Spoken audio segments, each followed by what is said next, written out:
We are the Mississippi River Cities and Towns Initiative, and we bring resources nationally and globally back to the Mississippi River corridor, and we work to restore the ecology and the economy of that corridor.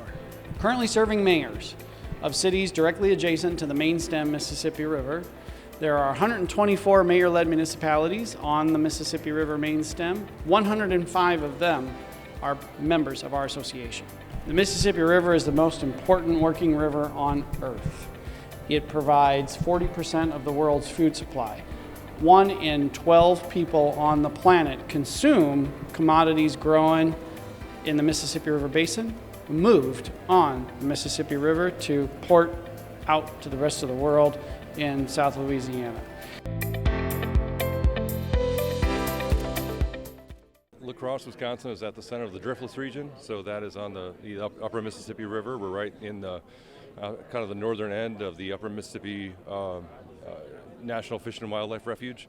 And we have every one of our cities has a different relationship with the river, but we're all connected, and it's critical because anything that happens downriver in terms of shipping impacts the economy in my community. Everything that I do in my community in relation to plastic, solid waste, whatever, things flow downstream, right? So everything I do impacts the communities that are down the river in Mississippi and Arkansas and Louisiana.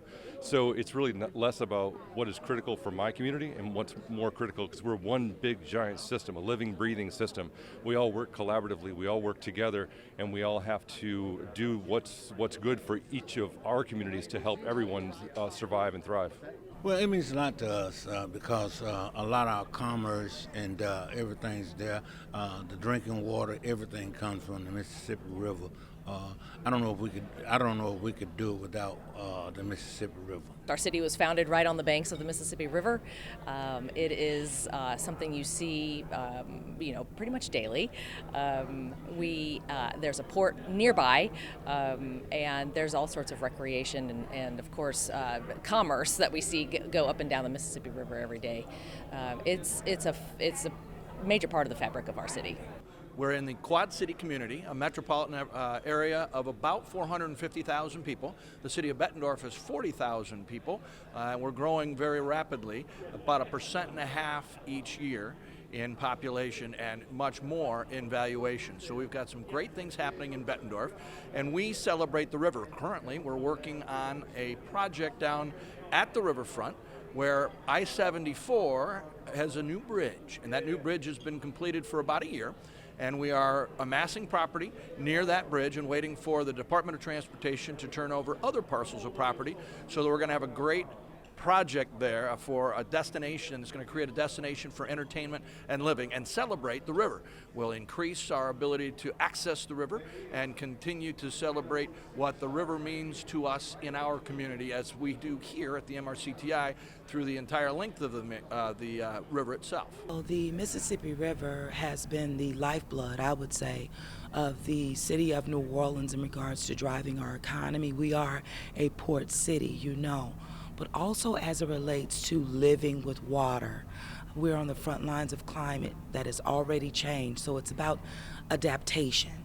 And so we're here making sure New Orleans is at the table with other leaders, mayors from cities and states that touch the Mississippi, so that we can build a more resilient and more vibrant Mississippi.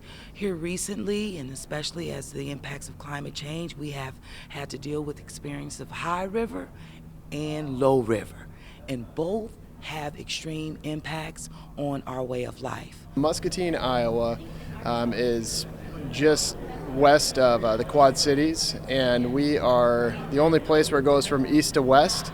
And geographically, on the east coast of Iowa, probably in the middle of the state of Iowa. And what it means to us is it means everything. Our community, our city was found on innovation from clamshells. And these big industries that we have in Muscatine have all moved there and set up shop due to the fact that the Mississippi River is there as one of the best resources you could ever find. There is no other river in the United States that really competes with the Mississippi River when it comes to how it provides barges of food and the ports that exist on the Mississippi River. And for many of us, it is a major tourist attraction. One of my goals as mayor, of course, is to lift up a riverfront development that starts at Southern University on the Bluff, which is one of the most scenic sites of the Mississippi, come downtown and enhance our downtown riverfront, and then take it all the way out almost to the gates of LSU. So the river for us here in Baton Rouge also serves as a strong opportunity for economic development and economic growth, as well as tourism. The Mississippi River is core to our city and many of the cities that are here today.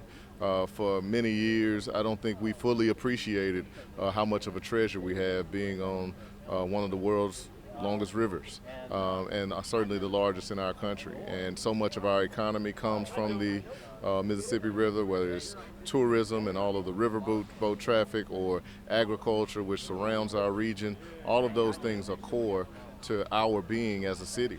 And it's important for us to be able to lean into it. As I mentioned, for many years we didn't really celebrate the river. Now we have a state-of-the-art park.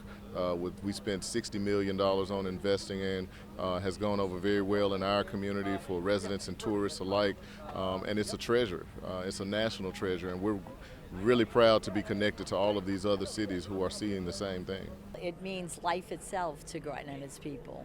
We withdraw 4 million gallons a day from the Mississippi River, and we process that water, and they use that to drink, and then we put it back into the river. We reprocess it through wastewater treatment, and put it back in through wastewater, and then we retreat it again. So it absolutely sustains life for our people. Well, the Mississippi River means a lot of things to St. Louis.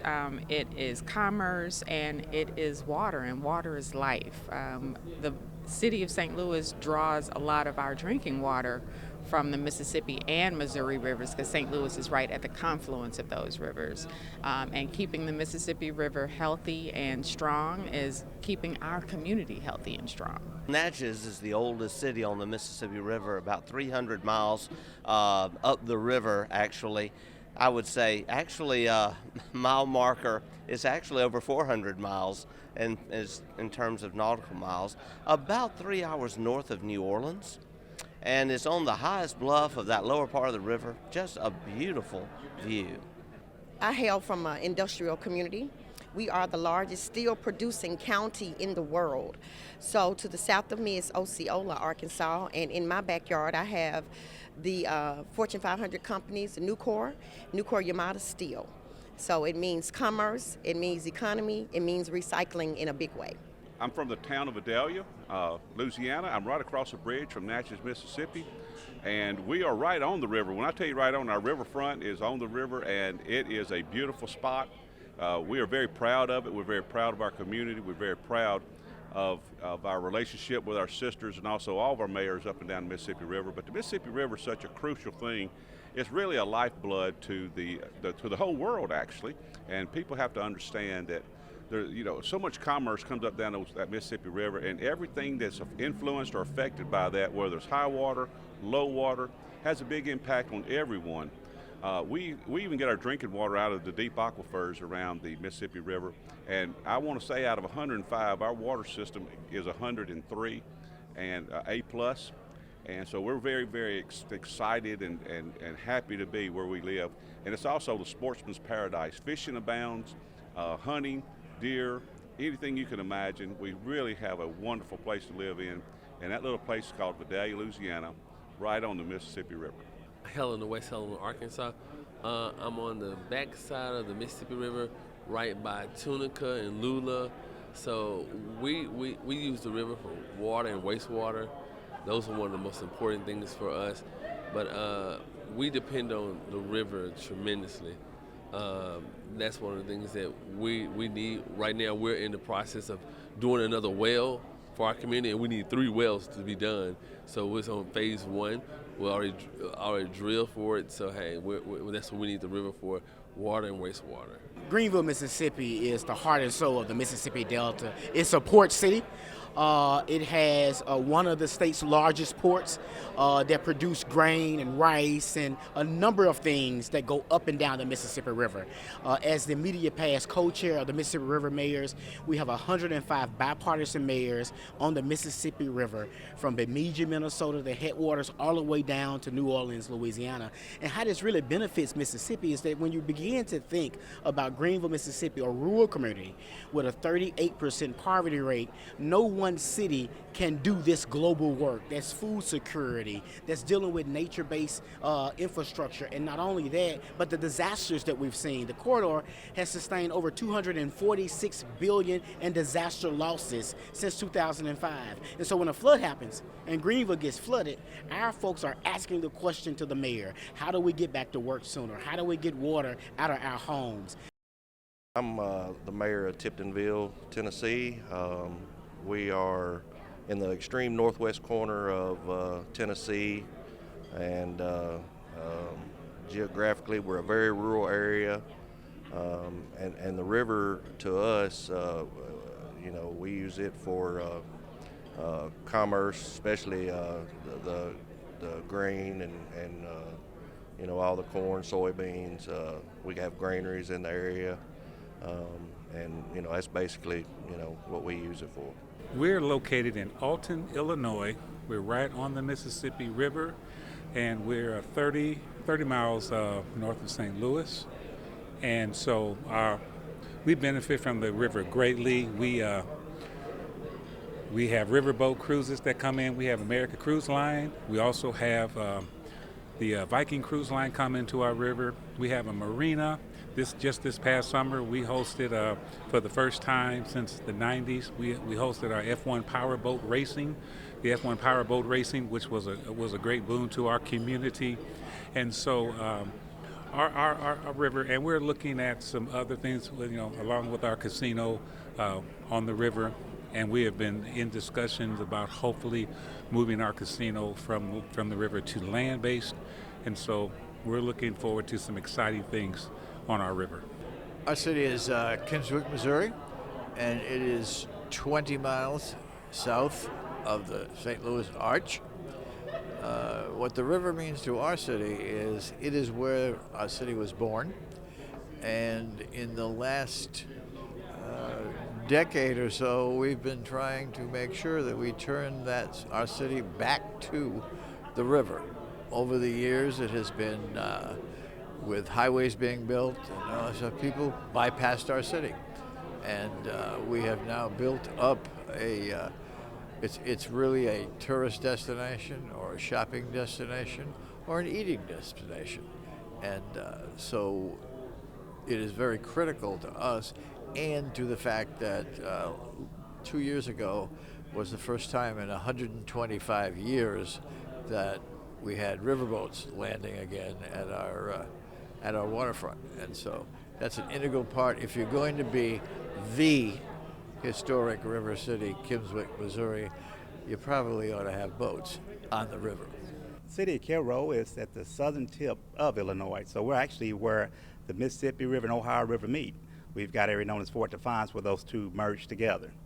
And it's a very vital to our community because of the barge traffic we have, goods and services to come through our country. 85% of the barge traffic come through that area. Drought and intense heat. These are worsening problems. They are creating more and more issues and effects and impacts throughout our various economies. There are 9 economies that operate on the Mississippi River. Intense heat and drought impact them all. But they also impact the actual integrity of a city, because intense heat and drought tend to degrade the civil cohesion of a city, as well as all of the environmental services and ecology of a surrounding area and natural resources. It is getting hotter. Year over year, it's getting hotter. We have the 3 hottest years in the Midwestern North American region back to back to back right now, and we have a 3-year drought. It cost us $26 billion over the last 16 months. And this will continue, we believe, all indications are, to worsen. As the temperature of the planet grows, these hot, dry periods will lengthen, and our freshwater security will become more and more jeopardized. We don't have national drought policy in this country, which is very unfortunate and is becoming increasingly dangerous.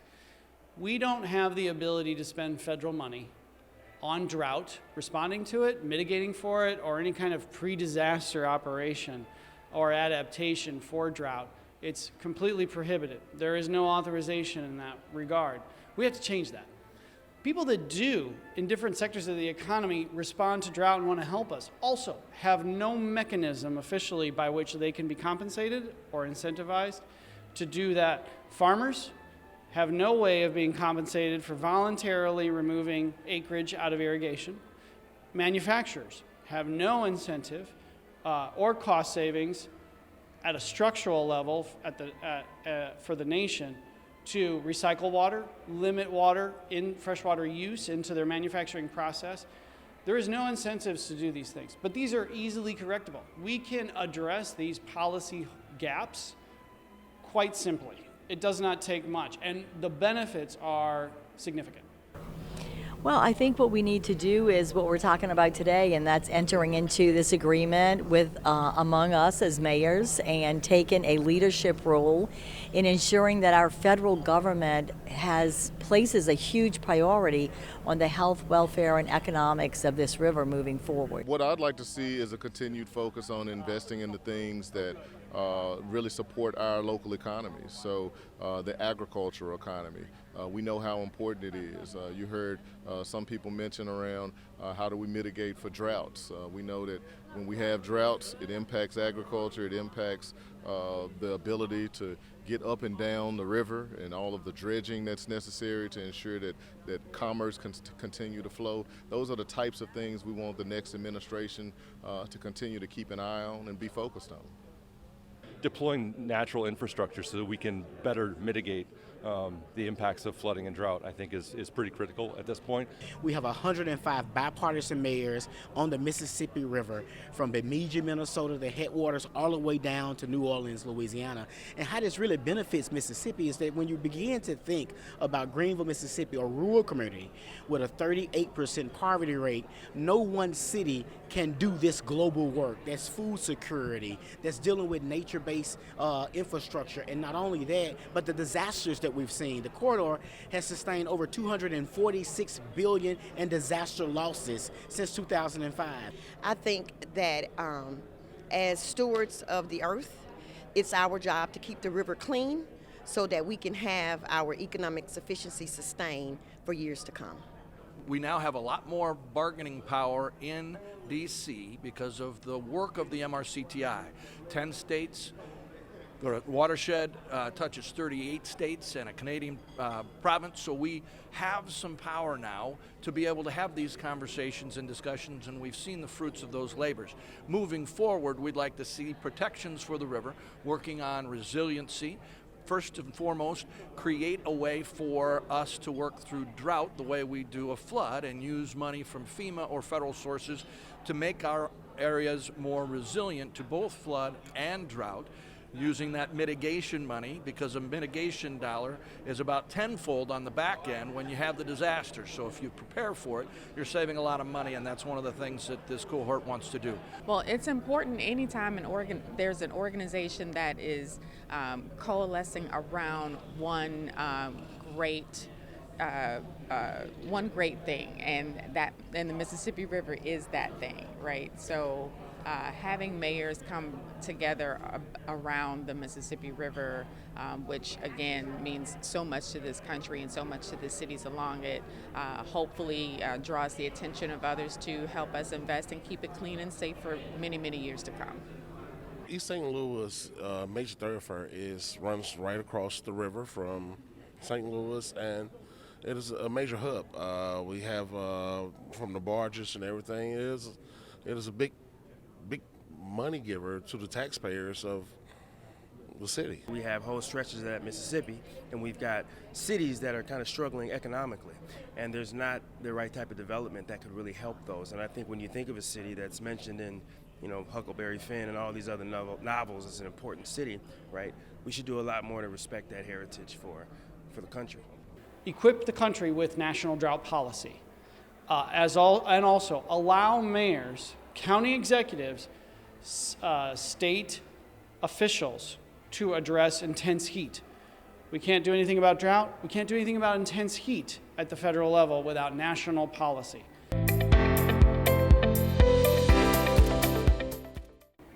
We don't have a Mississippi River program for the country.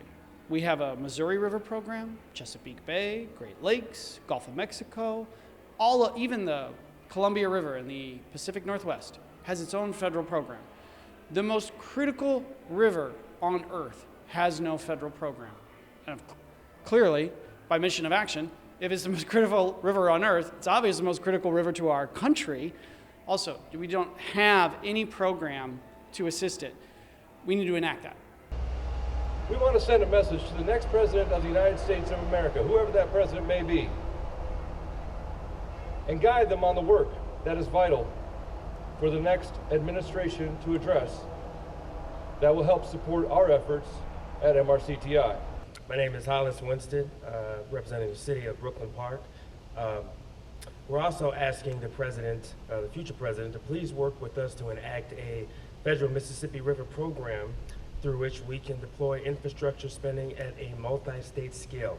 So many of the nation's important ecological assets have their own programs, such as the Great Lakes, Chesapeake Bay, Columbia River, Missouri River, and Gulf of Mexico. The Mississippi River, however, has only a disparate smattering of programs and projects that only cover portions of the corridor. Any asset that provides our nation 1.5 million jobs, 500 billion in revenue, and our only trade surplus deserves protection.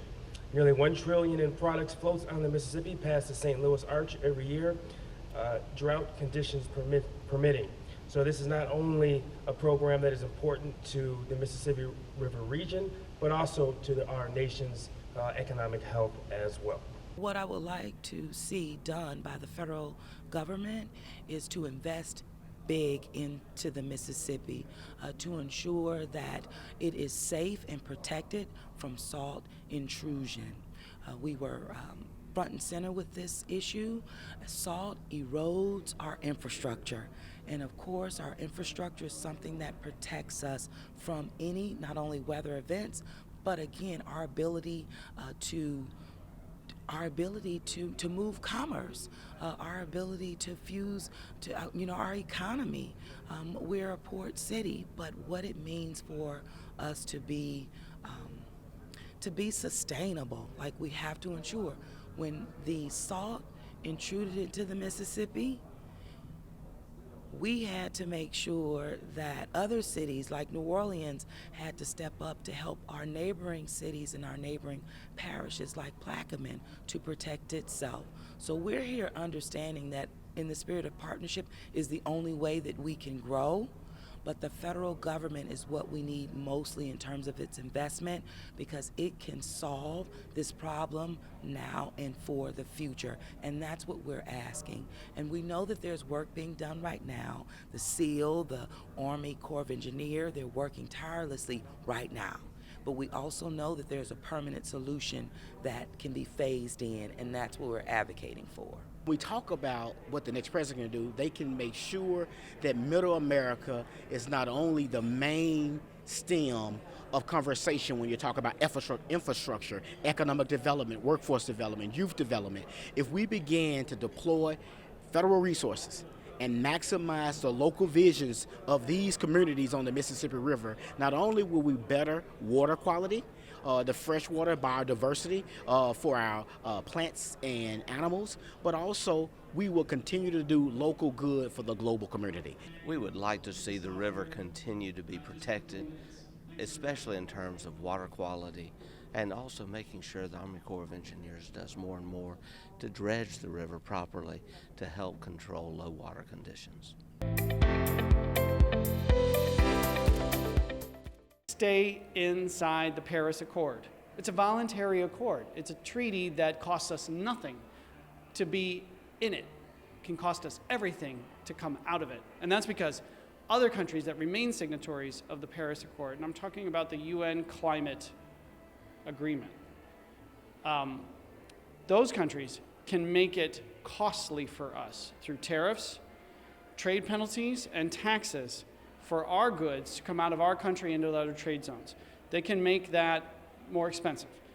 Our farmers don't need that, our manufacturers don't need it, and certainly our economy back home doesn't need it. So why absorb the risk? Why set yourself up for that kind of barrier? Just stay in the accord and allow us to reap the trade benefits. My request to the next president on behalf of the MRCTI is to remain in the Paris Accord, to open our markets and keep them open to our farmers and manufacturers. From Paris to Dubai, MRCTI mayors have advocated on the global stage for our corridor at 5 United Nations climate meetings.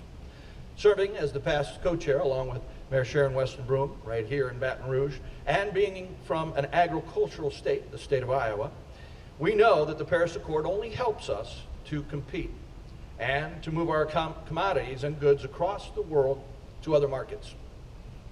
Article 6 of the Accord might be interpreted to establish tariffs for goods coming from non-signatory countries, placing our farmers and manufacturers at a potential disadvantage if not in the Accord. Some of our farmers and commodity groups have spent the last 30+ years building markets overseas. We can't afford to make any policy decisions that will jeopardize the $164 billion in agricultural commodities the Mississippi River makes possible every year. So please, stay on the Accord. Thank you. Well, it's important up and down the river because there's life along the river.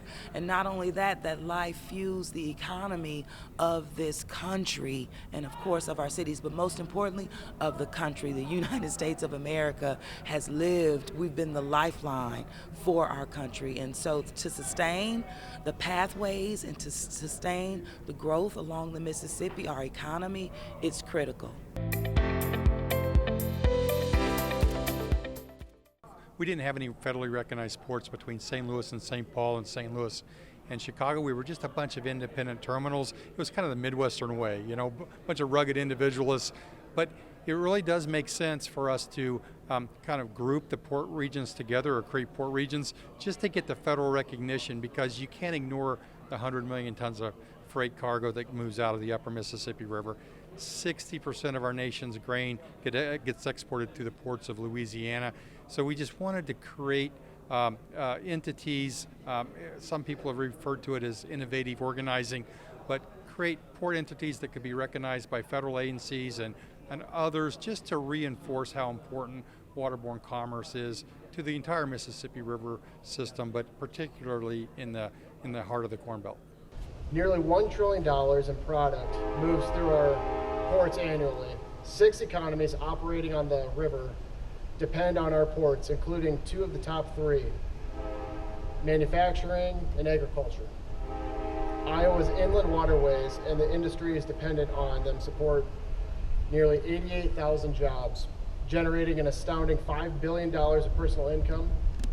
Waterways in our state contribute to $9.9 billion to the gross state product and a total output of $31 billion, all while providing $349 million in state and local tax revenue. Yet, the majority of the ports from St. Louis to St. Paul lack federal recognition. MRCTI has been supporting an effort to change this dynamic. Just before this press conference, our cities lent support to the ports of the entire Mississippi River to enter into a cooperative endeavor agreement. For more of this, I will recognize Robert Sinkler, the Executive Coordinator Director for the Corn Belt's ports.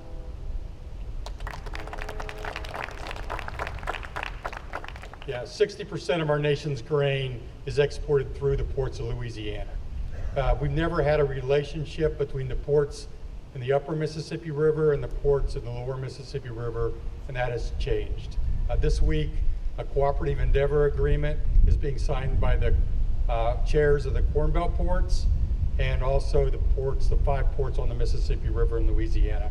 And really, the Mississippi River Cities and Towns Initiative has been our inspiration for all of us. And before we united the cities through the Mississippi River Cities and Towns Initiative, now we are uniting the ports from one end of the river to the other under this cooperative endeavor agreement, which is being finalized this week.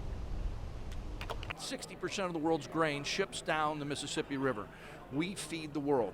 We also use the Mississippi River for all kinds of manufacturing. What we would like to do is make sure that we do not place any barriers in our way for moving those goods throughout the world and remain in the Paris Accord. In terms of commerce, you know, the water levels are always seem to be a bigger thing that we focus on. Whether it's too high, we of course we're very familiar with flooding issues in our area. In our part of the Mississippi River, we don't have locks and dams controlling things, so we're at the mercy of generally flooding and also, as we've seen lately, drought issues that can severely impact the traffic up and down the river. I think that maintaining an ability to, first of all, maintain shipping lanes. I mean, maintaining our ability to ship up and down the river. So having some way to have a positive impact on drought and flood resiliency all the way up and down the river. Because if you're floating light barges right now, that means that there's less opportunity for the area around my city to be able to ship their grains and everything out, not only south, but out to the international market. So those types of things, deploying natural infrastructure so that we can better mitigate the impacts of flooding and drought, I think is pretty critical at this point. Mississippi River, we're currently working on that port project, the Alexander-Kilroy Port District we have established, and that will provide, just for the construction of the port, we're looking at 500 jobs just to construct the port. And then once it's up and going there, it will service everyone for miles around. The Mississippi River is core to our city and many of the cities that are here today. For many years, I don't think we fully appreciated how much of a treasure we have being on one of the world's longest rivers, and certainly the largest in our country. And so much of our economy comes from the Mississippi River. Litter is a problem that all of us face. Litter is pervasive. I don't care whether you're in a small community, a rural community, or a big city. We all have to deal with litter. Litter is a human problem, and ultimately it's soluble. It's a matter of changing human behavior. And so whether it's a small amount of litter you might see in a parking lot or an illegal dump site, all of this litter has one thing in common. It's really just one rainfall away from starting its journey to the Gulf of Mexico and then to the global ocean. And it doesn't have to be Hurricane Francine, which you fortunately missed last week here in Baton Rouge. It can just be a thunderstorm. But it starts to move that material off the streets into our stormwater systems. For most of you, that means a trip down the Mississippi River. Here in Baton Rouge, it takes a slightly different route. Our stormwater, and that's right after the hurricane, our stormwater takes a path east through Lake Pontchartrain, but it all winds up in the same place, in the Gulf of Mexico, on our barrier islands. That's a barrier island that's only accessible by boat. People don't go there recreationally, so all that material was washed up. It accumulates in the deep sea, in the open ocean, and it has adverse impacts on marine life. Theme for this meeting is addressing persistent and damaging pollution, expanding infrastructure solutions. And so we talked a lot about plastic pollution over the past several MRCTI meetings. We know the Mississippi River drains 41% of the continental U.S. Plastics, of course, easily make their way to storm drains and tributaries to the Mississippi, the Gulf of Mexico, ultimately ending up in the ocean and on the shores of islands all over the world. We know it's a global problem. In April, I was in Ottawa participating in INC4, that's the Intergovernmental Negotiating Committee 4th session, effort to develop an international binding instrument on plastic pollution. INC 5, I think as I mentioned yesterday, is in South Korea in November. As mayors of Mississippi River cities, we are again asserting our commitment and reaffirming the crucial role of the local level in holistically addressing plastic pollution crisis through source reduction of single-use plastics first and foremost. Also critical, a circular economy approach by a blended responsibility of manufacturers, retailers, consumers, and public sector actors. Now currently, the brunt of the responsibility for cleanup lies with local government and taxpayers. It's unbalanced, it's inequitable, it's unsustainable, and it takes the responsibility of cleanup away from the manufacturers of the plastics. Local governments can lead the way toward a new, larger partnership that broaden responsibility, enlist more expertise, rely on new policy and processes, and ultimately reduce the reliance and concentration of plastic waste throughout our society and economy. And MRCTI is in an exclusive position representing the vast portion of the middle of the U.S., the portion that often lags behind in plastic reduction action and policy, yet MRCTI has shown that action does happen when approached with community-based solutions facilitated through trust, collaboration, and mutual goals, as will be featured by our upcoming panelists representing industry, government, and community. So, to get things started, I will hand it off to Jenny Wendt. Just to give you a little bit of background on the Mississippi River Plastic Pollution Initiative, this was kicked off in 2019 at the MRCTI annual meeting in Memphis, where MRCTI signed on to the United Nations Environment Program Clean Seas campaign to try to focus on reducing plastic pollution in the Mississippi River. And as you all know, and I'll say it again, the Mississippi River drains 40% of the continental US, so if a piece of litter is dropped in Montana, it could make its way through storm drains and tributaries to the Mississippi River, to the Gulf and the ocean. So we really needed to draw awareness to how even us in the middle of the country can contribute globally to the problem and can also offer solutions. So when we started the collaboration, we said, okay, we're gonna go to 3 pilot cities, St. Paul, St. Louis, and Baton Rouge, and we're going to collect data on what we're finding in the environment. And I was tasked to find 3 organizations in each of those cities to champion this. Between those 3 cities, we found over 150 partners. There was so much interest. I mean, the biggest problem we had was trying to keep up with it with this little baby project. We collected about 140,000 pieces of litter data, the top 3 items being cigarette butts, beverage bottles, and food wrappers. So with this information, we needed to go to work. And so the most important thing that I've found with getting anything done is collaboration. And so there's groups that say, oh, well, don't talk to industry because they're the problem. And then there's other groups that say, oh, the consumer's the problem. And there's people that always point fingers, but it doesn't matter who started the problem. What we have now is to find the solutions and work together. So I'm really excited about this panel here because it's made up of local government, industry, NGOs, and the community, and I'm really, really excited about that. We have 3 pillars that we support and invest in. The first is recycling, so we are adding dozens of access points and infrastructure across the United States. We're also kicking off national education campaigns to youth, and we are doing deep dives in targeted cities for education campaigns as well. Our second strategy is around waterways and watershed management, which is why MRCTI is of particular interest to me and to our team. As part of that work, we're actually restoring 100 million gallons of water to the Colorado River. We're planting 125,000 trees across the United States, and we're restoring 7 miles of the Rio Grande.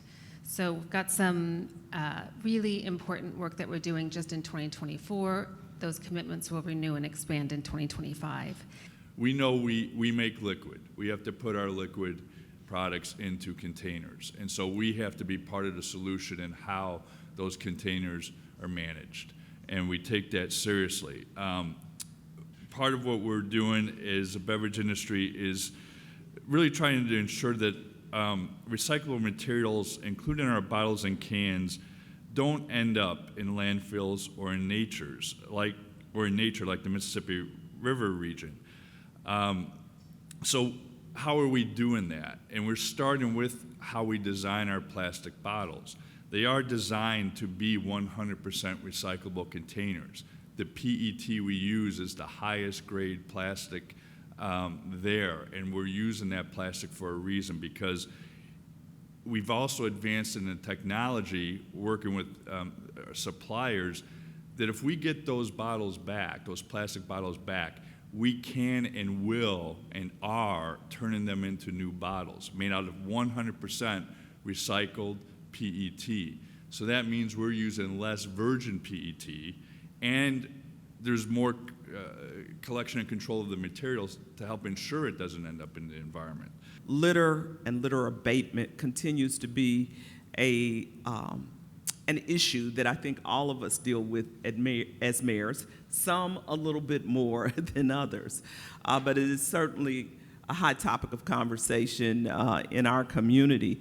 So a couple of years ago, I engaged on a contractual relationship, an individual to serve pretty much as our litter guru, if you would, someone who would help us move forward in our abatement efforts. She spent a lot of time interviewing different organizations, community organizations, neighborhood leaders, et cetera, to find out what they thought some of the root causes of litter in our community are.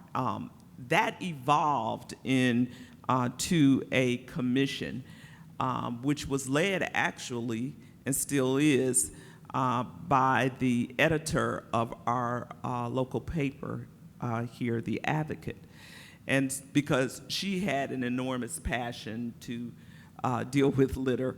And so we developed the Brighten Up Baton Rouge campaign, which has included promotional information as well as trash receptacles throughout the city.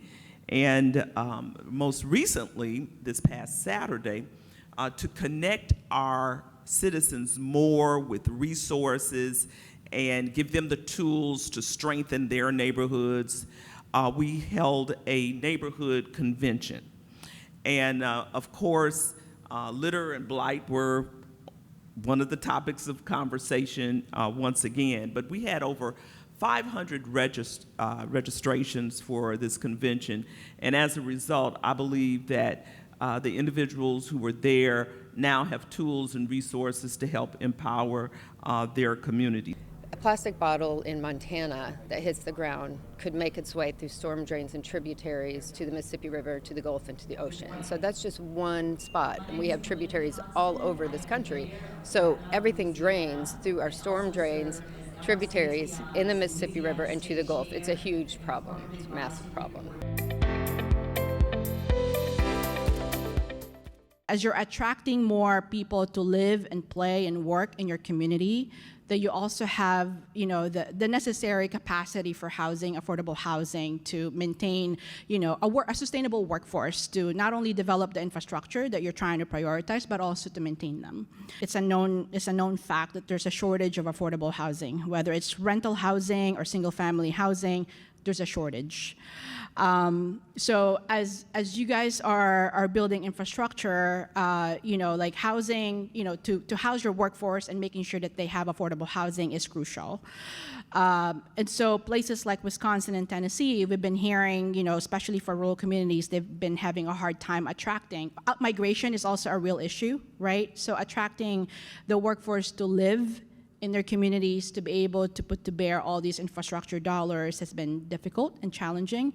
So they've been asking for HUD's assistance for how do you navigate that? How do you plan it? How do we attract additional capital, because they can only get so much with the state? Like how do you capital stack and do some creative financing? So they've been asking for assistance from HUD to do that.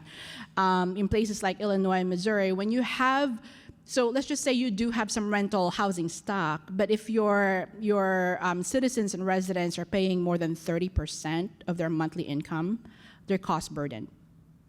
Let me repeat that. If they are paying more than 30% of their salary to pay rent, they're cost burdened, meaning it's not affordable to them. They're likely sacrificing healthcare or healthy food just to keep up with the rent, and they're likely to be vulnerable for eviction and then eventually homelessness. And so these are some risks associated with shortage of affordable housing.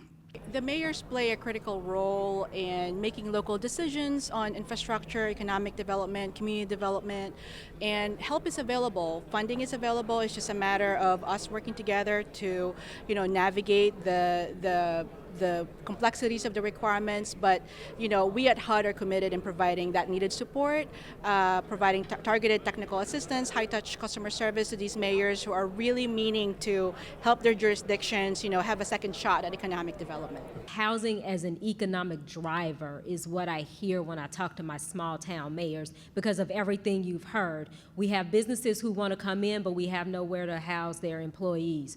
Or we have employers here, we don't have housing, so their employees are moving to other areas, and so we're not generating we're not getting the benefit of those taxes. And so the programs we have are twofold. So on our housing side, we have funds that we directly lend to the borrower, and that is our 502 program. So if you have some folks in your community who need a home loan, they can come directly to us. Here's what's different about our programs. Our programs are specifically for low and very low income residents. So these are the folks who cannot go to the bank and get a loan. We offer low interest rates and long terms. We offer no down payments. So we make these programs so that folks who are low and very low income can access them. We have another program that is called Guaranteed. So we, as Rural Development, will guarantee a bank loan for someone who is more moderate income. Where I live, that income goes up to about $115,000, so it truly is a moderate income. What I hear from mayors is that housing is one of their #1 challenges. It has become the economic driver for those communities, whether it's being able to provide housing for companies who want to relocate there, or being able to house employees who work for companies that are already there. But what these mayors need is good, affordable housing that will allow folks to live in their community so that they can benefit from that tax base and grow all of the other services and businesses that come along with having good housing stock. A long-term solution for the Mississippi River is a Mississippi River Compact. We don't have any such multi-state vehicle along the Mississippi like they do in the Chesapeake Bay or the Great Lakes. There's a number of interstate compacts all over the nation that work for different purposes. And it's a good vehicle for states to work together. We don't have anything such thing along the Mississippi River corridor, but if we did, this would be a long-term vehicle by which states could cooperate on, at least at the beginning, 2 critical issues: water quality and water quantity. I mentioned intense heat and drought, that's the water quantity, and I mentioned all these other problems with freshwater access, freshwater pollution control, that's water quality. This is a draft mayor's agreement that we've put together to help you to conceive of what it would look like for mayors to join force and bring an agreement into place that would engage all of the mayors and actually build that collaboration and cooperation across the Mississippi River. Building an interstate water compact in and of itself is incredibly challenging. Doing it for a Mississippi River that is as complex as this river is going to be and is going to take several steps before that, which is why we'll be talking about the mayor's agreement. So as I said, the long-term goal of this is to get us to an interstate water compact for the Mississippi River, but that doesn't diminish the role of the mayors. In fact, we've spent a lot of time thinking about what your role is in this. It's an opportunity to demonstrate your existing leadership, and it's an opportunity to demonstrate even more leadership on what it will take to improve and protect and sustainably manage this Mississippi River, taking in mind all of the different needs and demands and uses that we have for it, from economic and barge and boat traffic and ports, to environmental health, to levees and flood protection, to river walks, to recreation, to cultural and other ancestral activities. Right? This is what that river means, and it's an opportunity to start to unify those messages. An interstate water compact is essentially a document that would enable states to govern the Mississippi River as a cohesive whole. So some examples are the Great Lakes Compact, the Delaware River Compact, the Chesapeake Bay River Agreement. So there are agreements out there and compacts out there that essentially are the states saying, we want to join forces and govern this water body in a unified, harmonized way. What are the benefits of that for the Mississippi River? Well, right now it's not governed in a unified way, and you're seeing the impacts, especially downstream, but also upstream. We're missing opportunities to work together. We're missing opportunities to prevent and to anticipate catastrophes and natural disasters, and that's what I want to see. I want to see a change in how we actually anticipate, and that we're not just responding to crises, but we're actually preventing them ahead of circumstances. Our message here today is we want 350 million Americans to be part of the 250th anniversary of the signing of the Declaration of Independence in 2026. So whether it's schools participating in America's Field Trip, which is a national student competition, answering the question, what does America mean to you? Whether it's participating in America Gives, which is honoring our 2 federally recognized holidays of giving back, so Martin Luther King Day in January or 9/11 in September, or whether it's really just having cities and communities involved in celebrating not just on the 4th of July, but also commemorating our history, looking back, and really thinking about the future moving forward. This is a monumental effort. It's an opportunity to reflect on our past, to honor the contributions of all Americans, and to envision the future that we want to create for this nation. We want to lift up our pride in our communities, our culture, and our experiences, and that's where you all come in. I know the power firsthand of mayor-led initiatives, and I know the unique ability you all have to help with planning and programming at the local level in order to amplify our efforts and engage communities nationwide in unified commemoration of this historical milestone.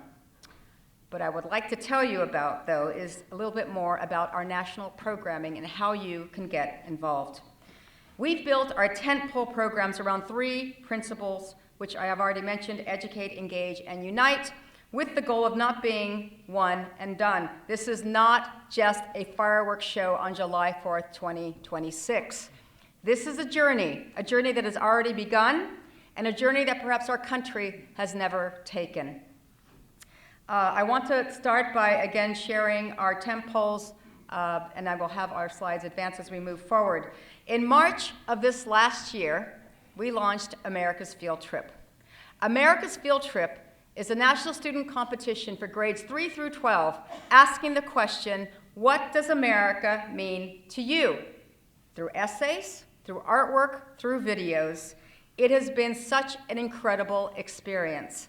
So we had this as a pilot program from March through May. We received thousands of submissions. And I got to tell you, I went through as many as I could, and it was very difficult.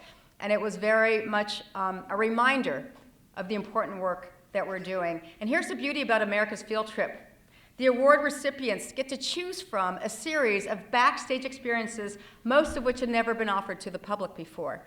So because our commission also includes many of our federal agencies, including the Department of the Interior, including the Smithsonian, including the Library of Congress, the National Archives, and of course the National Park Service being part of the Department of the Interior, we had experiences that even members of Congress, even senior officials have never taken. So for example, and I went to many of the field trips this summer, we didn't just go to the Statue of Liberty. We took a private boat from Manhattan to the island. We went up to the Crown. We went and took a private boat with the National Park Service to Ellis Island when no one else was there.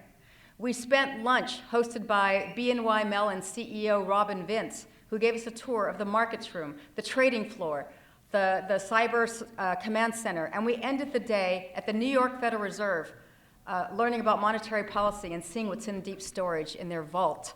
And I remember one young girl, one of the high school students, came up to me and she said, "I feel like we won the golden ticket, except this is better than Willy Wonka."